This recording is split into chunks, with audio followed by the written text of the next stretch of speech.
Friends, पिछले भाग में हमने पढ़ा था संध्या से शादी के पेपर में साइन कराने की जबरदस्ती कोशिश की जाती है और पूजा भी संध्या को शादी के लिए हाँ करने को कहती है।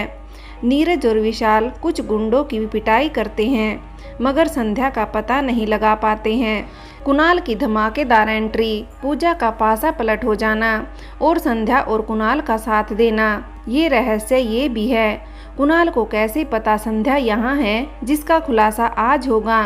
संध्या और पूजा को पंकज जकड़ लेता है और कुणाल को समीर और विवेक लगातार पीट रहे हैं। अब आगे पूजा और संध्या पंकज के चुंगल में फंसे हैं और कुणाल लगातार मार खा रहा है। हाथ बंधे होने के कारण मजबूर है। पूजा और संध्या बार बार उसे देख रहे हैं मार खाते हुए, साथ ही खुद को छुड़ाने का प्रयत्न कर रहे हैं। कुणाल बार बार गिरता है और उठ खड़ा होता है। पूजा को याद आती है कि उस दिन जब कुणाल मोटा आदमी के चुंगल में फंसा था तो वो कैसे छूटा था। अब पूजा भी कोशिश करने लगी दांत काटने की, मगर नाकामयाब रहती है क्योंकि उसके गले के पास ही हाथ है जो मुंह में नहीं आ रहा था।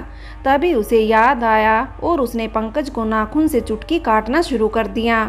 पहले पहले पंकज को कोई असर नहीं पड़ा, लेकिन पूजा भी कम नहीं थी। उसने एक जोरदार चुटकी उसके गर्दन पर काटी और खाल खींचने लगी। तब तक नहीं छोड़ा जब तक पंकज दर्द सहन कर पाया। अब पंकज को समझ नहीं आया करे तो क्या करे। उसने जल्दी से संध्या को छोड़ दिया और दोनों हाथ से पूजा को पकड़ लिया। अब संध्या किसी के चुंगल में नहीं थी और पूजा को पंकज ने पकड़ रखा था और लगातार थप्पड़ मार रहा था। संध्या को कुछ हथियार भी नहीं मिला जिससे वो कुछ मदद करे।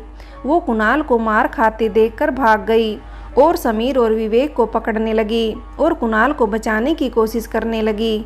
बुज़दिल हो तुम, हाथ बांधकर मार रहे हो, कुछ तो शर्म करो, संध्या चिल्लाई। उन्होंने उसकी बात अनसुनी कर दी और उसे बार बार खुद उठा रहे थे और खुद मारकर गिरा रहे थे। कुणाल इस हालत में भी नहीं रहा कि खुद उठ सके। और तू पंकज, औरत पर हाथ उठाते शर्म नहीं आ रही? कैसे कर ले हम तुम औरतों से शादी, तुम कायरों से? एक तरफ ये दो महापुरुष जिनमें इतनी हिम्मत नहीं है कि वो मिलकर एक घायल आदमी को पीटे, और एक तू जो औरत को थप्पड़ मारकर अपनी मर्दानगी दिखा रहा है। संध्या बोली, खोल दो भैया, थोड़ा हाथ खोलकर भी पीट लेते हैं इसकी आत्मा की शांति के लिए। समीर हंसते हुए विवेक से बोला। पंकज ने भी थप्पड़ मारना बंद कर दिया। इसे कहते हैं जब कोई हथियार ना मिले और आप लड़ ना सको तो जुबान ही लड़ा लो। संध्या के कुछ शब्दों का कमाल था कि कुणाल के हाथ खोल दिए गए। अब कुणाल को हाथ खोलकर पीट रहे हैं, मगर कुणाल पहले इतना घायल था कि उठने की भी ताकत नहीं थी। वो लगातार मार खा रहा था। संध्या तुम भाग जाओ, संध्या भाग जाओ, पूजा चिल्लाई। पूजा ने सोचा था एक ने मुझे पकड़ा है, एक संध्या को पकड़ने भागेगा तो एक को कुणाल देख लेगा। मैं तुम लोगों को इस हालत में छोड़कर कैसे भाग सकती हूँ? संध्या बोली, तुम भाग जाओ, मेरी बात मानो संध्या, प्लीज भागो यहाँ से। पूजा फिर चिल्लाई, आपके इस हालत की जिम्मेदार सिर्फ मैं हूँ, मैं नहीं भाग सकती, मरेंगे तो हम तीनों। संध्या बोली, हमें मरना नहीं है संध्या, जीना है, और तुम भागकर हमें जीवन दान दे दो। पूजा बोली। संध्या नहीं मानी और खाली पिस्तौल उठाया और जोर से पंकज के सिर पर मार दिया।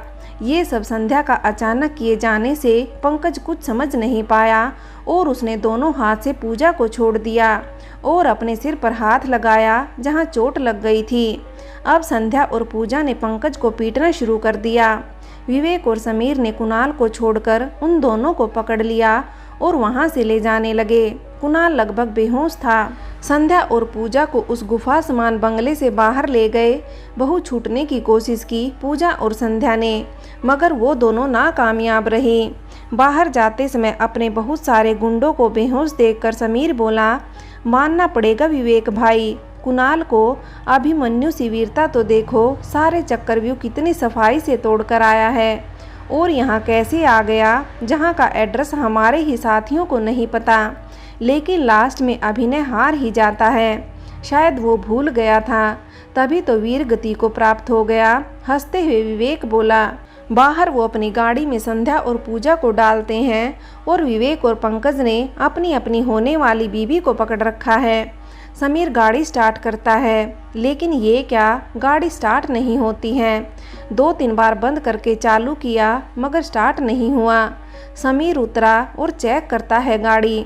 तभी उसकी नज़र पड़ती है गाड़ी के पीछे खड़े कुणाल पर, जो रात के अंधेरे में खड़ा मंद मंद मुस्कान दे रहा था।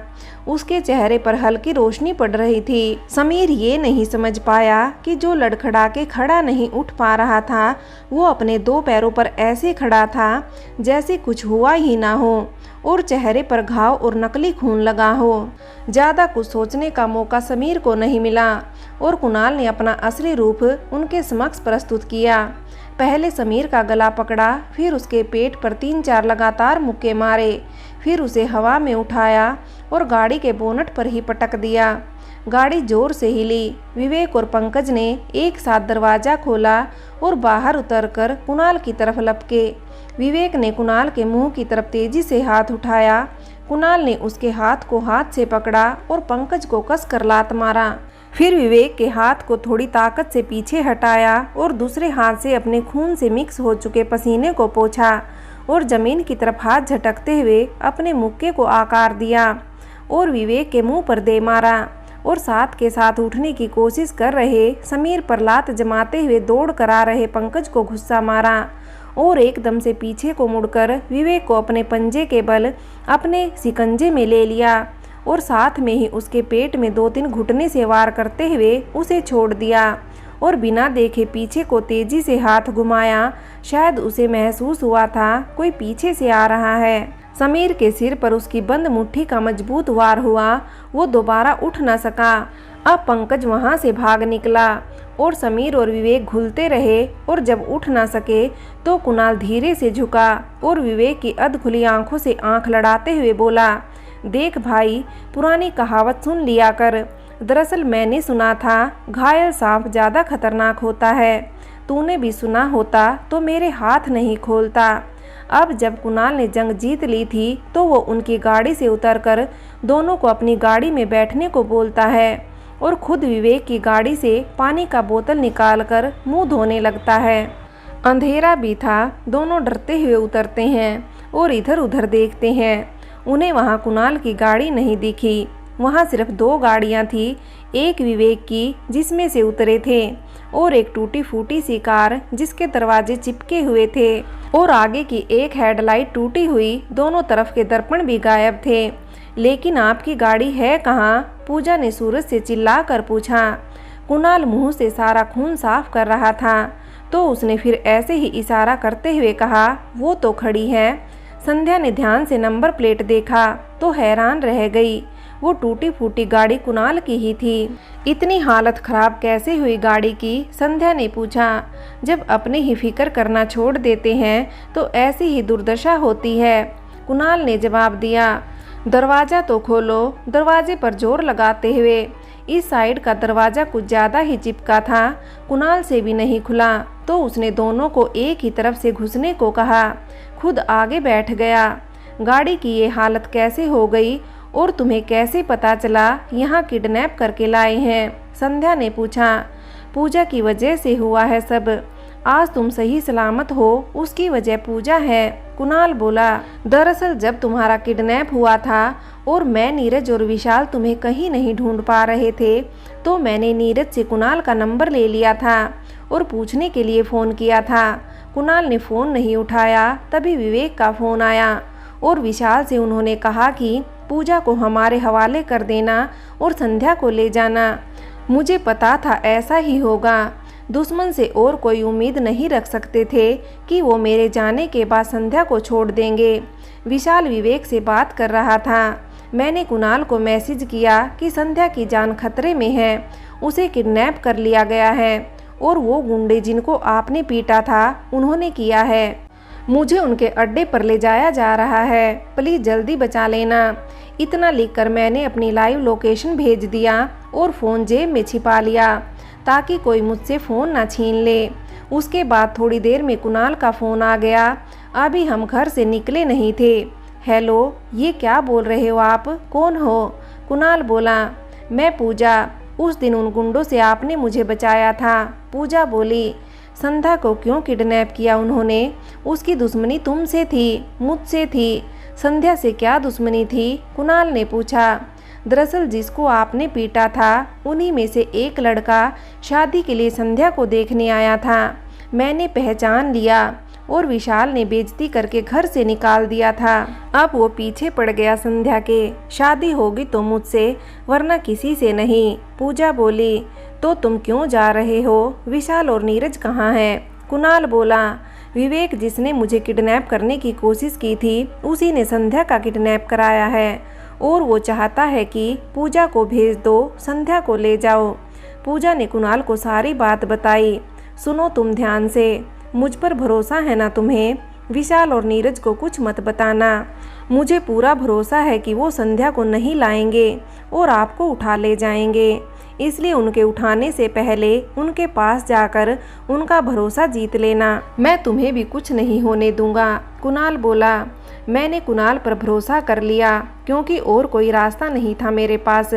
पूजा पूरी कहानी बताते हुए बोली, उसके बाद मैं भी गाड़ी को हद से ज़्यादा तेज चलाते हुए लोकेशन की तरफ भाग कर आया। तभी तो इतनी ठोक रखी है, बहुत जगह टकराई, लेकिन तब मुझे फिक्र नहीं थी इस गाड़ी की।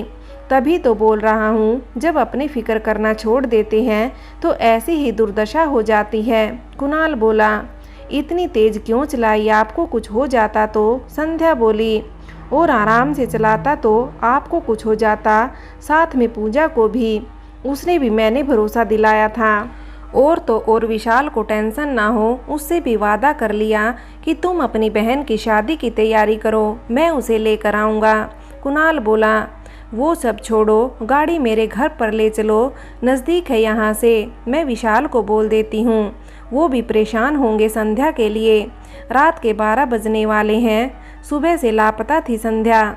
मुझे घर ले चलो, कहीं रुकने की ज़रूरत नहीं है। संध्या बोली, पूजा का कहना मान लेना चाहिए, फ्यूल भी ख़त्म होने वाला है।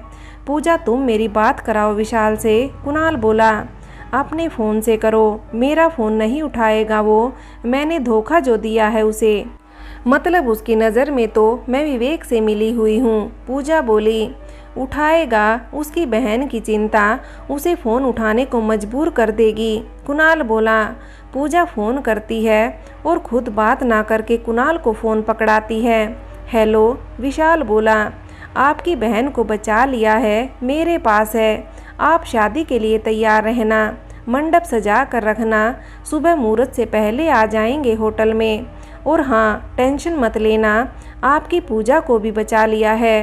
कुणाल ने कहा, पूजा की कोई ज़रूरत नहीं है, उसे दूर ही रखना संध्या को। ना जाने कितना रंग बदलेगी ये लड़की, मुझे बस मेरी संध्या चाहिए। विशाल बोला। कुणाल फ़ोन पर समझाने में समय बर्बाद ना करते हुए फ़ोन काट देता है और पूजा के घर पर जाकर अपनी गाड़ी रोकता है और उनको घर के दरवाजे तक छोड़कर वापस जाने लगता है। ध्यान रखना अपना, ज़रूरत पड़ने पर फ़ोन कर देना, मैं सुबह यहीं मिलूँगा आपको। कुणाल बोला, तुम कहाँ चल दिए? रुको, कहीं नहीं जाओगे तुम। ताला खोलते हुए पूजा बोली, अंकल आंटी घर पर नहीं है क्या? संध्या ने पूछा। नहीं, मौसी के लड़के की शादी में गए हैं, मैं आपकी शादी के चक्कर में नहीं गई, विशाल को भी तो बुलाया था। पूजा ने जवाब दिया, घर पर कोई नहीं है, ये अच्छा मौका है। कुणाल बोल पड़ा, क्या मौका? पूजा ने सवाल उठाया। गर्मा गर्म चाय पीने का, सुबह से नसीब नहीं हुई, कुणाल ने जवाब दिया। तीनों हंस पड़े और अंदर गए। अब पूजा, संध्या और कुणाल सोफे पर बैठकर चाय पी रहे हैं और बातें भी कर रहे हैं। इतना जोर से थप्पड़ मारकर भी कोई नाटक करता है क्या? संध्या ने पूजा को उसकी थप्पड़ याद दिलाते हुए मजाक में कहा। उस थप्पड़ ने जान बचाई है संध्या, वरना हम दोनों आज होते भी तो किसी गुंडे की बीवी। मुझे तो बिल्कुल पसंद नहीं गुंडे, लेकिन तेरा पता नहीं मुझे। खैर, तेरी तो पहले भी शादी गुंडे से हुई थी, पूजा मजाक में बोली। पूजा ने तो मजाक किया, मगर कुणाल इस मजाक से हंसा नहीं, एकदम मायूस हो गया, जैसे उसे ये बात चुभ गई हो, और छत की तरफ जाते हुए बोला, मैं थोड़ा घूम कर आता हूँ। क्या विश मांगोगे अपने लिए? अब तारे को गिरता देखकर संध्या बोली, गिरता तारा वापस जाकर जुड़ जाएगा। मैंने अपने लिए कुछ मांग लिया तो मैं तो दूसरों के लिए मांगता हूँ। कुणाल का जवाब सुनकर संध्या चुप रह गई, लेकिन पूजा को बहुत हंसी आई क्योंकि बात ही कुछ अजीब की थी। कुणाल ने, कोई तारा गिर कर जाएगा तो आकर सो जाना, वो कमरा खाली है। पूजा ने अपने पापा के कमरे की तरफ इशारा करते हुए कहा और संध्या को अपने कमरे में ले गई। पूजा सोने गई तो संध्या छत पर जाकर देखती है तो हैरान रह जाती है। उसके हाथ पैर कंपन करने लगते हैं। फ्रेंड्स, आगे की कहानी के लिए कहानी का अगला भाग देखें।